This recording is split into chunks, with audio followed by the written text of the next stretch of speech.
ఇప్పుడున్న ఈ కాలంలో చాలా అంటే చాలా హెల్పింగ్ నేచర్ తగ్గిపోయింది. ఎక్కడ చూసినా గూడా వాళ్ళందుకు వాళ్ళే ఉన్నారు. ఎవ్వరైనా సరే హెల్పింగ్ నేచర్ లేకోకుండా వాళ్ళందుకు వాళ్ళే బ్రతికేస్తున్నారు. వాళ్ళ లైఫ్‌లో వాళ్ళే పైకొస్తున్నారు. హెల్ప్ చేసేవాళ్ళు చాలా తక్కువైపోయారు. అందుకే మనం హెల్ప్ చేద్దాం ఇప్పటినుంచి. ఎవరైనా రోడ్ మీద కనపడితే చాలా అంటే చాలా భయంకరంగా కష్టాల్లో ఉన్నవాళ్ళు రోడ్డు మీద కనపడితే మనకు తోచినంత సహాయం అయితే మనం చేసి తీరాలి. ఎందుకంటే దేవుడు మనకి శక్తినైతే ఇచ్చాడు. ఎదుటి వాళ్ళకి హెల్ప్ చేయడానికి.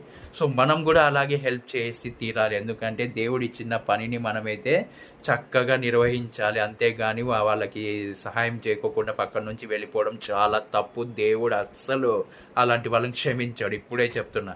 సో, అందుకే నేను ఏం చెప్తున్నానంటే అందరూ హెల్ప్ చేయండి. కష్టాల్లో ఉన్న వాళ్ళని ఆదుకోండి, సహాయం చేయండి. అప్పుడే మీ లైఫ్ చాలా బావుంటుంది. దేవుడు కూడా మిమ్మల్ని చాలా చల్లగా చూస్తాడు. గుర్తుపెట్టుకోండి.